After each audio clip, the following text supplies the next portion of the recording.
Hello అండి, అందరికీ నమస్కారం. అందరూ ఎలా ఉన్నారు? బాగున్నారా? నేనైతే చాలా బాగున్నాను. ఈరోజు నేను వంకాయ టమోటో కొత్తిమీర పచ్చడి ఎలా చేయాలో చూపిస్తాను. చాలా టేస్టీగా ఉంటుంది. ఇది రైస్లోకి టిఫిన్స్లోకి అదిరిపోతుంది. తప్పకుండా ట్రై చేసేయండి. ప్రాసెస్ అయితే చాలా ఈజీ. ఎలా చేసుకోవాలో చూసేద్దాం. ముందుగా స్టవ్ మీద పాన్ పెట్టుకొని అందులో ఆయిల్ వేసుకొని ఆయిల్ హీట్ అయిన తర్వాత కొన్ని మినపగుళ్ళు వేసుకొని ఫ్రై చేసుకొని ఇప్పుడు అందులోనే కొంచెం జీలకర్ర, దంచి పెట్టుకున్న వెల్లుల్లి రేఖలు కూడా వేసేసి కట్ చేసి పెట్టుకున్న టమోటా ముక్కల్ని, కట్ చేసి పెట్టుకున్న పచ్చిమిర్చి ముక్కల్ని కూడా అందులో వేసేసి మూత పెట్టి లో ఫ్లేమ్లో ఒక 5 మినిట్స్ అయితే మగ్గనివ్వండి. ఒక 5 మినిట్స్ తర్వాత మూత తీస్తే టమోటాలు కొంచెం మగ్గిపోయి ఉంటాయి.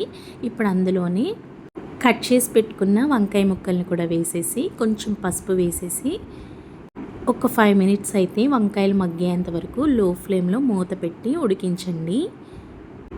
5 మినిట్స్ తర్వాత మూత తీస్తే వంకాయలు కూడా మంచిగా మగ్గిపోయి ఉంటాయి. ఇప్పుడు అందులోనే నీట్గా కట్ చేసి పెట్టుకున్న కొత్తిమీరను కూడా వేసేసి పులుపుకి సరిపడినంత చింతపండును కూడా వేసేసి మూత పెట్టి కొత్తిమీర కూడా మగ్గేంత వరకు ఒక 5 మినిట్స్ అయితే వెయిట్ చేయండి.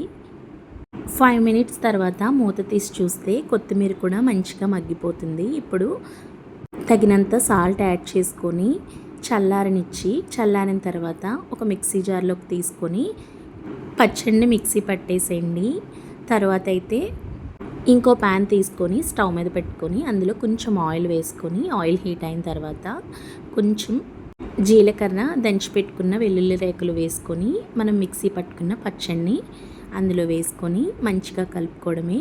అంతే, టేస్టీ టమోటో వంకాయ కొత్తిమీర చట్నీ అయితే రెడీ అయిపోతుంది. చాలా బాగుంటుంది. రైస్లోకి అయితే అదిరిపోతుంది. ఒక్కసారి ఎవరైనా ఇలా ట్రై చేయకపోతే ట్రై చేసేయండి. మరి నా వీడియో ఫస్ట్ టైం ఎవరైనా చూస్తున్నట్టయితే ప్లీజ్ సబ్స్క్రైబ్ చేసుకోండి, నన్ను సపోర్ట్ చేయండి. మరో మంచి వీడియోతో మీ ముందుకు వస్తాను. Thanks for watching. Bye bye.